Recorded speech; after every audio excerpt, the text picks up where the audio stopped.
Molt bona nit, buenas noches. Bienvenidos una semana más a Plaza Major Cultura. Aquí estamos además hoy para presentaros unas exposiciones y unas recomendaciones que podéis ver en Castellón Ciudad. Pero antes, dejadme que os cuente que Enric Serra, un pintor que la semana pasada estaba inaugurando exposición precisamente el viernes, nos ha pasado unas imágenes del día de inauguración y algunas de las obras que has puesto en Onda. Entonces vamos a empezar, si os parece, con Enric Serra para agradecerle su generosidad y que nos haya pasado estas imágenes. Vemos aquí las obras, que Enric Serra está enamorado del paisaje, que la semana pasada recordábamos, ¿no? Pues esta exposición en Onda, con algunas de las imágenes, como os digo, muy paisajísticas, honrando a la naturaleza, rindiendo homenaje a los entornos más cercanos. Mirad estos troncos de olivera, estas piedras tan sencillas, aparentemente tan humildes, cubiertas de musgo. Y bueno, y aquí Enric dirigiendo unas palabras a los asistentes en su exposición. No pudimos estar porque teníamos programa, pero muchísimas gracias, Enric, por dejarnos ver estas imágenes y por colarnos un ratito en tu exposición. Y ahora os vamos a contar las recomendaciones de esta semana. Además son 3 exposiciones fuertes, 3 exposiciones que vais a ver en 3 espacios muy distintos. La primera en la sala de la Fundación Dávalos Fletcher de Castellón, después visitaremos el Museo de Bellas Arts de Castellón, para acabar en la Sala San Miguel. 3 de las salas expositivas probablemente más importantes de esta ciudad, de Castellón, y vamos a empezar, si os parece, con la primera. La semana pasada también se inauguraba una exposición muy especial, que además entronca con uno de los edificios más importantes y que más cariño despierta en la ciudadanía, que es el Instituto Ribalta. Este año se cumple el centenario del edificio, no de la institución. Recordad que la institución del Ribalta es mucho más longevo. Antes estaba en la que hoy es Plaza Santa Clara, antiguo convento de las Clarisas, y desde que Travert diseñó este famoso y este importante edificio en la avenida Rey Don Jaime, ahí están. Y justo este año se cumple el centenario. Para celebrarlo, por todo lo alto, están haciendo desde el equipo directivo del instituto una serie de actividades, una serie de acciones. Hace poco hicieron un acto solemne, pero ahora nos han invitado a la sala de exposiciones de la Fundación Dávalos Fletcher para mostrarnos algunos de los tesoros que alberga esta institución, desde detalles del observatorio, algunos detalles también, algunos objetos que forman parte de sus laboratorios, tanto del de física y química como el de ciencias naturales, pero lo mejor será que nos metamos en esa sala, que aprovechemos que el día de inauguración, que estaban las autoridades y también la comisaria de la exposición, que es además vicedirectora del centro, y que sea ella y sean los protagonistas del instituto los que nos cuenten qué es lo que podemos ver en la sala de la Fundación Dávalos Fletcher. Así que vamos a ver un vídeo que os hemos preparado con muchísimo cariño.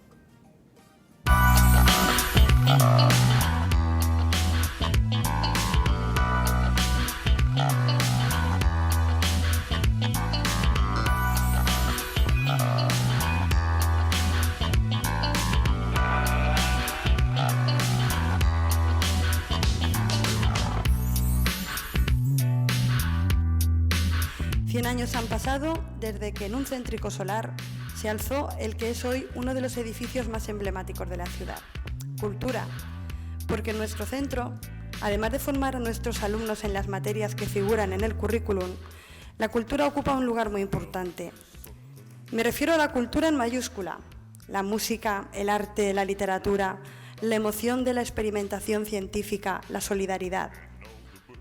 La exposición se inicia con una parte histórica, donde gracias a la sabiduría y a la labor de investigación de Carmen Reboll y Jaime Peris, se recoge información sobre nuestros orígenes, el contexto arquitectónico de la época, el proyecto ganador y el competidor, la evolución del edificio en las diferentes reformas que se realizaron para adaptarse a las nuevas demandas sociales, además de una semblanza del arquitecto Travert. Esta parte histórica se complementa con las aportaciones de Paco Mezquita, gran historiador, además de gran poeta, sobre las noticias de la inauguración del edificio en los diarios de la época, el paso de la guerra civil y los distintos nombres que ha recibido a lo largo del tiempo. Este paseo por la historia culmina en el audiovisual con imágenes estereoscópicas tan sorprendente que nos ha preparado Julie Gea.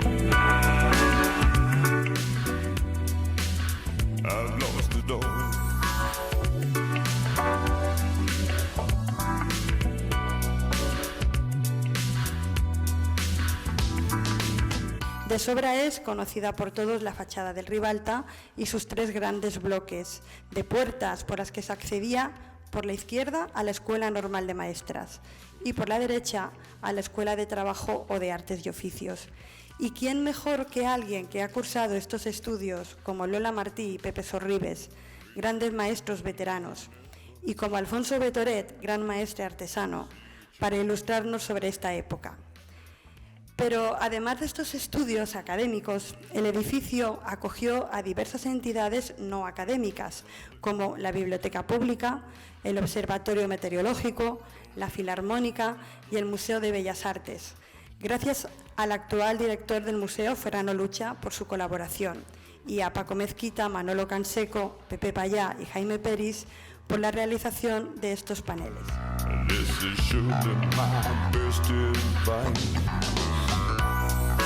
And you know I've been there. I've been there. I lost it all. I lost it all. I've lost it all. I've lost it all. En el siguiente bloque se recogería lo que es una pequeña muestra, nuestros museos, de los que tan orgullosos nos sentimos, tanto del de Física y Química como el de Ciencias Naturales. Ha sido un reto seleccionar qué piezas se expondrían en las vitrinas de la Dávalos y cuáles se quedarían durmiendo en sus estantes, porque hay tanto y tan bueno en estos laboratorios, pero con su indudable profesionalidad, estos compañeros, colegas y amigos nos han acercado a esta sala algunos de esos objetos tan representativos. La exposición se cierra con el fundamento del edificio, nuestros alumnos, los que dan vida a los arcos del Ribalta, los que afianzan en nosotros, profesores, nuestro amor a este trabajo que es enseñar. Como he comentado al principio, en nuestro centro, enseñanza y cultura son inseparables. Es nuestro reto diario guiar a cada alumno, ayudarle a encontrar su camino en la vida, potenciar sus virtudes y sus habilidades a través de innumerables actividades que les ayuden a madurar, a crecer como seres humanos. Gracias a la profesora Carmen París por haber reflejado en unas palabras entrañables el significado que tienen para nosotros esos alumnos, que todos los meses de septiembre vuelven a hacer latir el corazón del Ribalta. Y 100 gracias a Lola Martí por su eterna disposición en la ardua tarea de la selección de las 100 fotos que acompañan esta parte.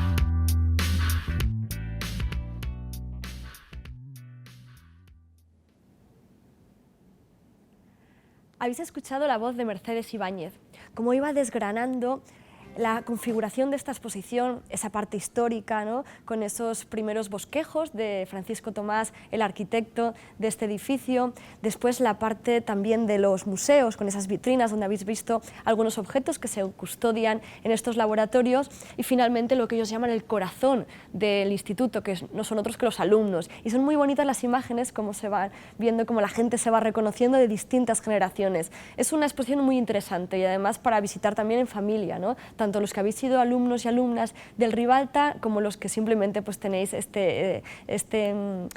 intención, ¿no?, de seguir visitando cultura, disfrutando y, bueno, ¿por qué no?, reconociendo a alguien de Castellón. Esta exposición La exposición que se ha presentado en la Fundación estará hasta el 19 de febrero. Y recuerdo el horario de la sala, que siempre es importante. Podéis visitarla todos los laborales de 6 de la tarde a 9 de la noche. Y los sábados y los festivos de 11 a 2 y de 6 a 9. Así que no tenéis excusa hasta el 19 de febrero para que visitéis esta exposición. Esta sería la primera recomendación de esta semana junto con Enric Serra. Pero hay otra inauguración muy especial que sin duda va a ser una de las exposiciones, yo creo que de este año, de las más importantes, que nos lleva ni más ni menos que al Museo de Belles Arts de Castellón. Allí tenemos otra exposición muy especial, con otro gran protagonista que no es otro que Ignacio Pinazo, este insigne pintor valenciano al que se le ha dedicado una exposición porque además este año, también un poco jugando con el centenario del Ribalta, en este caso también hay un centenario este año con Pinazo y vamos a adentrarnos en esta exposición tan especial que lleva por título El desnudo en la obra de Pinazo. Vais a ver desnudos de niños, de niñas, de hombres, de mujeres, incluso de un Cristo yacente. Dentro de la mujer veréis estudios académicos, tanto de hombre como mujer, pero también la mujer como una odalisca, como una ninfa. Es una exposición fabulosa, es una exposición extraordinaria. Tenéis, por ejemplo, pues, todo un sinfín de desnudos que se podrían agrupar como en dos grandes bloques. Mirad, Pinazo fue un pintor becado por la Diputación de Valencia y estuvo en Roma. Y allí, en esta primera fase, podríamos decir, hizo una serie de obras de encargo. Cuando estuvo en Roma, aprendió, ¿no?, esos estudios anatómicos, hizo muchos desnudos y hay un dibujo casi con un halo muy modernista, ¿no?, modernísimos, podríamos decir, con un vigor y una energía extraordinaria, ¿no?, en esos desnudos. Es quizá el Pinazo más innovador, en este primer bloque, que son obras de encargo, como por ejemplo Las hijas del Cid, que es una obra que además, una de las obras más importantes de la exposición, que además se completa con 3 fotografías que se hizo a las modelos para ir preparando el bosquejo del que será la obra definitiva de las hijas del Cid. Después tenéis un segundo bloque que sería, por ejemplo, esta imagen, que es cuando él regresa a Valencia y es el momento de consolidación del propio Pinazo. Empieza a recibir encargos de la alta sociedad valenciana, de la burguesía, encargos para decorar sus mansiones. Esto sería, para que os hagáis una idea, entre 1885 y la década de 1900. Allí tiene que hacer estudios previos para decorar esas mansiones y son algunos de los esbozos, como por ejemplo estos que veis en pantalla, previos y bocetos de este Pinazo más decorativo, ¿no?, más sensual, más erótico también, ¿no? Hay que tener en cuenta que tanto estas obras como los dibujos preparatorios o como los estudios no se pueden considerar, por un lado, obra mayor ni obra menor. El propio comisario de la exposición, Pérez Rojas, nos decía que en Pinazo no hay ni obra mayor ni obra menor, ¿no? Todas tienen un gran nivel. Hay algunas piezas que vienen del Prado y, bueno, en definitiva es un sinfín de desnudos. Hay una excepción que sería un primer desnudo que está en verdes, nada más entras en la sala, que es casi expresionista, pero el resto está dentro, ¿no?, muy conjugado en esta trayectoria. Esta, por ejemplo, es preciosa, ¿no?, esta niña que juega con un gatito, rodeada, ¿no?, de rosas, de flores, incluso, ¿no?, ciertamente muy sensual incluso, ¿no?, pese a ser una niña. La mitad de las piezas de esta exposición son inéditas. Estas que estáis viendo son las fotografías. Esto no es pintura, son las fotografías que él hizo a modelos para hacer después esa obra que os comentaba. Es una exposición que además durante la inauguración, pues bueno, contó con las máximas personalidades de la cultura, encabezadas por el conseller de Cultura, Vicent Marsá, el vicepresidente de la Diputación y diputado de Cultura que tenemos aquí en imagen, Vicent Sales, y también, como siempre, pues el comisario de esta exposición, el director del Consorci de Museos, el director del propio Museo de Belles Arts, Ferran Lucha, que hicieron después una visita guiada por el propio Pérez, contándonos los entresijos y los detalles de esta exposición, que hay que entenderla de esta manera, ¿no?, como este Pinazo que primero va a Roma, que bueno, por la propia sensualidad que tiene también la pintura italiana, descubre el desnudo, hace muchos desnudos, y después cuando vuelve utiliza esos desnudos también para ese repertorio de esas mansiones y esas casas de la burguesía. Después ya no volverá a hacer prácticamente ningún desnudo, como os decía, a excepción de ese niño más expresionista que os mostraba al principio, pero serían como los 2 grandes bloques del Pinazo.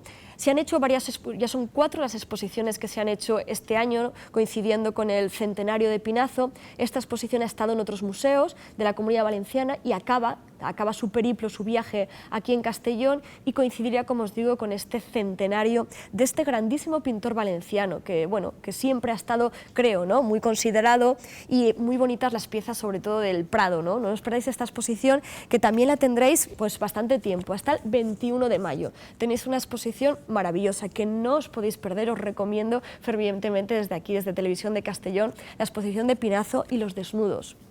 Y ahora cambiaríamos de tercio, nos iríamos a la tercera gran sala de Castellón, donde, bueno, hemos empezado por la parte histórica, hemos visto toda la trayectoria de un instituto centenario como es el Instituto Ribalta.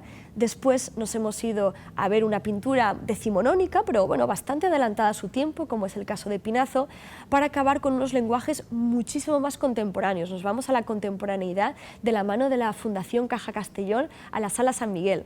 También os he traído algunas imágenes porque ellos presentaron justamente ayer jueves, la colección DKV, que es una colección de dibujos, y además se inauguraba por primera vez una pequeña sala dentro de esta sala, que sería la antigua capilla. Sabéis que Sala San Miguel es una iglesia, y en la parte de la sacristía, lo que también fue durante un tiempo Capilla de la Comunión, se inauguró ayer como sala de exposiciones y la inauguró Alejandro Mañas, un artista de Castellón. Vamos a ver las imágenes, si os parece, y os cuento los dos proyectos, tanto el de DKV como el de Alejandro Mañas.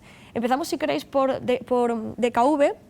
Aquí veis también el acto inaugural, de nuevo pues los comisarios, de las instituciones, las autoridades que dan respaldo, ¿no?, y que sin su ayuda realmente sería imposible.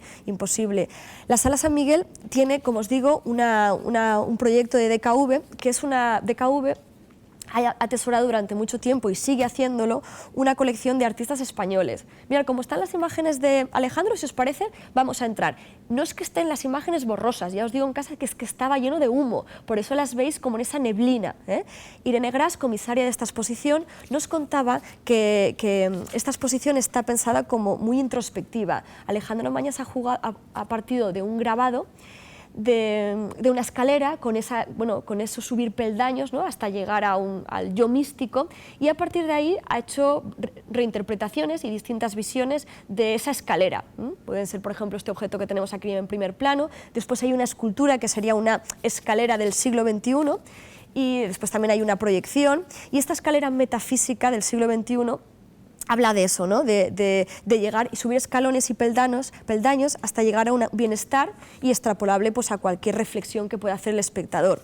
Mientras que en la sala, que son estas piezas que estamos viendo ya, son dibujos, es una colección que está dedicada a artistas españoles que cuando los fueron comprando eran emergentes. Hoy en día algunos de ellos se han convertido en artistas muy importantes. Y aquí estamos conversando con la comisaria, que nos explicaba que hay un total de 18 artistas de 30 obras. En Sala San Miguel han traído 30 obras de las 120 que atesora ya DKV, y siguen haciéndolo, ¿no?, que es muy importante ese punto de responsabilidad social que tiene esta empresa. Artistas de Castellón tenemos a Joel Mestre y también a Moisés Máiquez, aunque durante todos estos años la verdad es que DKV también ha apostado mucho por artistas de Castellón. En esta exposición veréis 2, pero en estas 120 obras que tienen en su colección son más artistas de Castellón. De la mano, además, nos comentaban de la Galería Canem, que también siempre les ha ayudado y también se rindió, ¿no? Ayer tributó al papel de Pilar II, y a lo largo de esa gran trayectoria que ha tenido siempre en la Galería Canem y sigue teniendo. Y fue un guiño muy bonito el que se hizo anoche. De manera que tenéis por un lado la sala con las distintas capillas, donde os recomiendo que la visitéis de izquierda a derecha, para que ya vayáis viendo, partiendo de un dibujo, podríamos decir, tradicional, ¿no?, pero aunque estamos hablando ya siempre de lenguajes muy contemporáneos, hasta acabar viendo capillas donde aparece el videoarte, donde el dibujo simplemente es la plantilla para convertirse después en una obra que se utiliza el vídeo. Es decir, que el dibujo como sigue siendo como fuente de inspiración para los artistas, pero en este caso para hacerlos con unos lenguajes mucho más contemporáneos. Había una obra, por ejemplo, que era fabulosa, hemos visto en las imágenes, que ocupa prácticamente toda una pared y se va haciendo como un entramado, como un enraizado de hilos que van de la más ínfima expresión hasta prácticamente abigarrarse tanto hasta que lo cubren todo, ¿no? en formato cuadrícula.